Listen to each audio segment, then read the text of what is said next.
آج کل بہت ساری خواتین، خاص طور پر ٹک ٹاکرز یا مشہور زمانہ یا بدنام زمانہ جو خواتین ہیں، وہ دوستیوں کے چکر میں بہت سارے لڑکوں کے ساتھ جو ہے وہ اس طرح کی حرکات و سکنات کرتی ہیں، بعد میں ان کو بلیک میل کرنے کے لیے ان کے اوپر جھوٹے الزامات بھی لگاتی ہیں۔ اگر تو یہ دونوں اشخاص جو ہیں وہ ان کے جاننے والے نہیں تھے، تو میرا ایک سوال ہے کہ اپلیکیشن کے اندر انہوں نے اتنی باریک ڈیٹیل کیسے لکھی کہ وہ جو فلیٹ نمبر تھا وہ یہ تھا، وہ اتنویں فلور پہ تھا، وہ جو لڑکا ہے وہ ولد فلاں تھا۔ یعنی عام طور پہ اگر کوئی اسٹرینجر شخص ہو اور وہ کسی لڑکی کو اس طرح شوٹ کے لیے بلا لے اچانک سے، اور وہ اس کو جانتی بھی نہ ہو، تو وہ میک ڈونلڈ میں جا گھسے، اور میک ڈونلڈ میں جا گھسنے کے بعد وہ اچانک سے اس کے فلیٹ پہ بھی چلی جائیں، بے شک وہ اسٹوڈیو ہی کیوں نہ ہو، پھر وہ اپنی سیفٹی کے لیے کسی کو لے کر نہ جائیں۔ پھر اس کے بعد اگر خدا نخواستہ ان کے ساتھ یہ حادثہ ہو بھی گیا ہے تو وہ کھانے والوں کو ساری ڈیٹیل دیں کہ وہ ولد فلاں کا اتنا فلور۔ عام طور پہ لوگوں کو نہیں پتہ ہوتا، ہم بھی دن میں 10 لوگوں کو ملتے ہیں، نہیں پتہ ہوتا کہ وہ ایگزیکٹ جگہ کون سی تھی۔ ہمارے پاس تو لوکیشن ہوتی ہے تو ہم لوکیشن پہ چلے جاتے ہیں، ہماری میٹنگ ہو جاتی ہے، لیکن مجھے کہیں نہ کہیں دال میں کچھ نہ کچھ کالا لگ رہا ہے۔ لیکن اگر خدا نخواستہ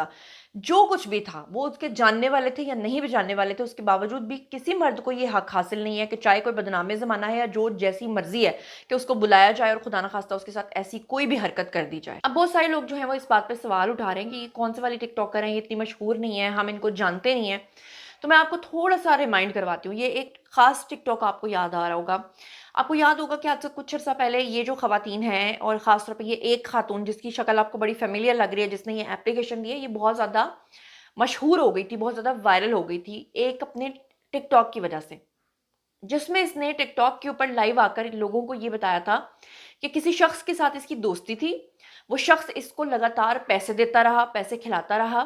اور اس میں جب رو رو کر اس نے بتایا کہ وہ خود بخود اپنے میرے اکاؤنٹ میں جو ہے پیسے جمع کرا دیتا تھا، اور اب وہ مجھ سے شادی کی ڈیمانڈ کر رہا ہے تو میں اسے شادی کیسے کر سکتی ہوں۔ تو لوگوں نے اس کو بہت زیادہ شدید تنقید کا نشانہ بنایا تھا کہ اچھا تم اتنی معصوم کیسے ہو سکتی ہو کہ ایک عرصے سے تم ایک بندے کو کھا رہی ہو، اور وہ اتنا بیوقوف شخص تھا کہ وہ بنا کسی وعدے وعید کے تمہارے اکاؤنٹ میں پیسے جمع کرائے جا رہا تھا، اور اب جب وہ تم سے ریلیشن شپ یا شادی کی ڈیمانڈ کر رہا ہے تو تم آ کے لوگوں کو رو کر یہ بتا رہی ہو کہ میں اس سے شادی کیسے کر سکتی ہوں۔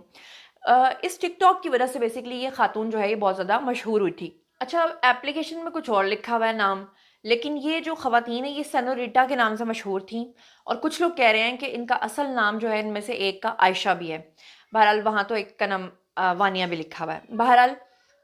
اس خبر کے بعد سوشل میڈیا پر ایک نئی بحث نے جنم لیا ہے کہ جہاں پر دن بدن بڑھتی ہوئی بے حیائی، واہیاتی جو ہے اور فحش قسم کی گفتگو، اور یہ وہی خواتین ہیں جو رات کو لائیو سیشن کے اندر آ کے، لائیو ٹک ٹاک کے اوپر آ کر باقاعدہ طور پہ ان کو جو پنشمنٹس ملتی ہیں وہ اس قدر غلیظ اور گندی پنشمنٹس ہوتی ہیں کہ اگر میں آپ کو وہ پنشمنٹس دکھاؤں نا تو آپ حیران اور پریشان رہ جائیں گے کہ ان کو کس طرح کی غلیظ پنشمنٹس ملتی ہیں۔ ٹک ٹاک لائیو کے اوپر جو بے غیرتی، بےہودگی ہو رہی ہے، اس میں باقاعدہ طور پہ بیویوں کو سامنے لا کے شوہر جو ہیں وہ ایک دوسرے کی بیویوں کے بارے میں انتہائی غلیظ قسم کی باتیں کرتے ہیں، اور وہ اس طرح کی باتیں ہیں کہ شاید میں آپ کو سنوا بھی نہیں سکتی، لیکن یہ ایک ویڈیو ہے جس میں آپ کو تھوڑا سا، شاید میرا ایڈیٹر آپ کو سنوا دے کہ کس طرح کی باتیں ہوتی ہیں اور کس طرح کی پنشمنٹس ہوتی ہیں۔ ہیو اے لک۔ پہلی پنشمنٹ تو انج رضائی اچ اتے تھلے تو اتے اوکے تیری دوسری پنشمنٹ کیچپ لیا، کیچپ دے منہ تے سٹ تے چٹ۔ اوکے تیری تیسری پنشمنٹ پیچھے کھڑا ہو جا۔ جی تو جناب عالی، آپ نے سن لیا ہوگا، اور یہ پوری کنورزیشن میں آپ کو سنوا نہیں سکتی، اتنی بےہودہ ہے کہ میرے چینل کے لیے خطرہ ہے کہ بھی میں آپ کو اس طرح کی پوری بات کوئی سنوا دوں یا دکھا دوں، اس لیے میرے خیال سے اتنا ہی کافی ہے کہ آپ لوگ سمجھ جائیں کہ یہ لوگ کس طرح سے رات کو لائیو سیشن کے دوران اپنی بہن اور بیٹیوں کو بیچتے ہیں، اور گورنمنٹ اس کے اوپر خواب خرگوش کے مزے لے رہی ہے۔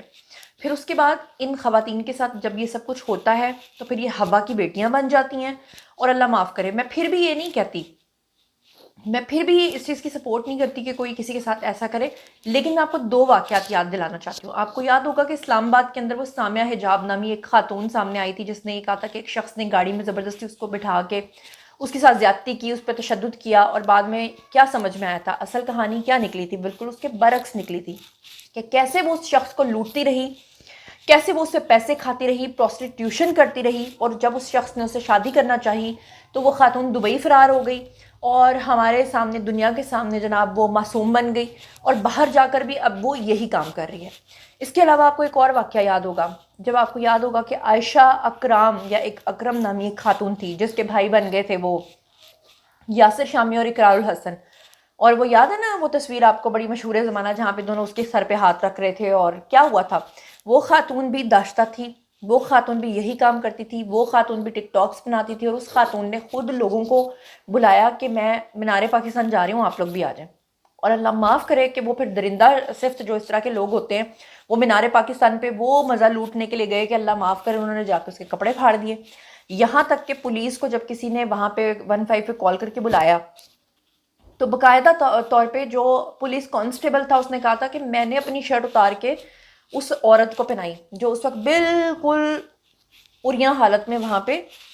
مری ہوئی حالت میں سمجھ لیں کہ لوگوں نے مار دھاڑ کے وہاں پہ پھینکی ہوئی تھی، اور پھر بعد میں وہ کس طرح سے روتی ہوئی سب دنیا کے سامنے معصوم بن گئی، اور پھر جب معصوم بنتی ہیں اس وقت وہ نقاب بھی کر لیتی ہیں، اسکارف بھی لے لیتی ہیں، سارا کچھ کر لیتی ہیں۔ وہ آپ کو عمیری والی ویڈیو بھی یاد ہوگی، وہ جو ٹک ٹاک کے اوپر بہت سارے ویڈیوز بھی وائرل ہوئے تھے، آڈیوز بھی بہت ساری لیک ہوئی تھی،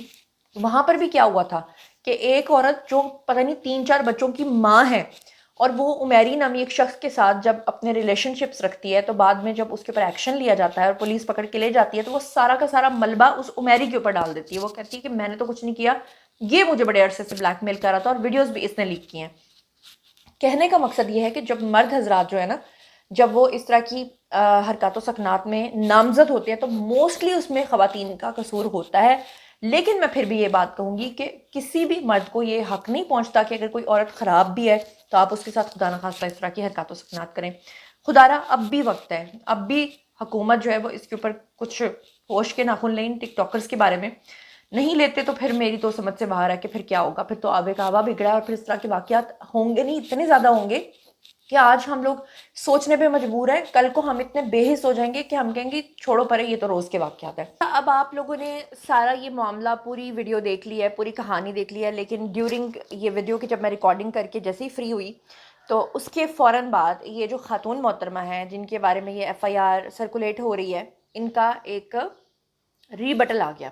ان کی تردید آ گئی ہے، میں چاہتی ہوں کہ آپ وہ سن لیں، اس کے بعد میں آپ کو بتاتی ہوں کہ اصل کہانی ہے کیا۔ بہت امپورٹنٹ گل کرنے واسطے نا کچھ کیمرہ آن ہوا ہے، ٹھیک ہے، لوکی انی فضول بکواس تے بکواس کری جا رہے نے کہ کدوں دا تماشا لگا یار گائز، کنی دیر تو اسی اتنے بیٹھے ہیں، ویڈیوز آ رہی نے سانو، کاللاں آ رہی نے، ساری فیملی دیاں کاللاں آ رہی نے سانو کہ کی ہو رہا تہاڈے نال، کی ہویا ہے؟ کوئی ایسا سین نہیں ہویا، ساڈی ایجنسی ہے، ٹھیک ہے، ساڈی ایجنسی باس نے بھی جانتے ہونے ساڈی ایجنسی ہے، ٹھیک ہے، انہوں نے سانو ڈنر تے بلایا، اسی کوئی آپس کو گل بات کرنی سی، اسی گئے ہیں، اسی ڈنر کیتا ہے، دین اسی انہوں نے گھر وزٹ کیتا، انہوں نے کہا اسی گھر ساڈا اداں تے اسی انہوں نے گھر باہروں ہی وزٹ کیتا ہے، دین اسی ایک ادھی ویڈیو بنائی اسی واپس آ گئے تے لوکاں نے حد ہی پار کر دیتی ہے۔ کوئی ہور یار کوئی ہور لا کے نیوز کسے ہور دی ہے تے نام ساڈیاں تصویراں لا کے لکھ دی لعنت جنے ویڈیو پوسٹ کی، تیری ماں نو ہی بندہ پاوے، ٹھیک ہے، تیری ماں نو ہی پاوے جنہاں نے ویڈیو لائی ہے۔ مار لو کوئی یار نو ہاتھ مارو، بلا وجہ کسی تے الزام نہ پاؤ، ٹھیک ہے، شرم ہی نہیں آ رہی یار تھانوں، فیم واسطے کچھ بھی کر دے ہو۔ او وکیل ایک تیری بھی بہن نو میں او دواں، میں مینوں تے نام نہیں یاد۔ جی تو آپ لوگوں نے سن لیا، یہ وہی بات ہو گئی کہ ساری رات روندے رہتے مریا کوئی بھی نہ۔ ان لوگوں کا نا فیم حاصل کرنے کے لیے یہ حرکتیں ہوتی ہیں، یہ لوگ پہلے FIRs درج کراتے ہیں، اپلیکیشنز دیتے ہیں، اور پھر بعد میں یہ کہہ دیتے ہیں کہ وہ تو پورا واقعہ پورا وقوع ہی جھوٹا تھا، یا پھر اللہ معاف کرے کہ ان کے بارے میں کامنٹ سیکشن میں لوگوں نے لکھا تھا کہ اس طرح کی لڑکیاں تب اپلیکیشن درج کرواتی ہیں جب وہ جس کام کے لیے گئی ہوتی ہیں ان کو پوری پیمنٹ نہیں ملی ہوتی، یا تو پھر وہ معاملہ ہوتا ہے یا پھر بعد میں سیٹلمنٹ کے لیے ان کو جو ہے وہ ڈبل پیمنٹ دے دی جاتی ہے اور یہ کہتی ہیں کہ وہ پورا وقوع ہی جھوٹا تھا۔ اس کے علاوہ میں اور کچھ نہیں کہنا چاہتی، فیصلہ آپ لوگوں کے ہاتھ میں ہے، آپ لوگ کیا سوچتے سمجھتے ہیں ضرور بتائیے گا۔ مزید خبریں، ولاگز، انٹرویوز اور سیاسی تجزیے جاننے کے لیے اور میرے سے کنیکٹڈ رہنے کے لیے چینل کو سبسکرائب کر لیجیے گا۔ اپنا بہت خیال رکھیے گا، اللہ نے کے بعد۔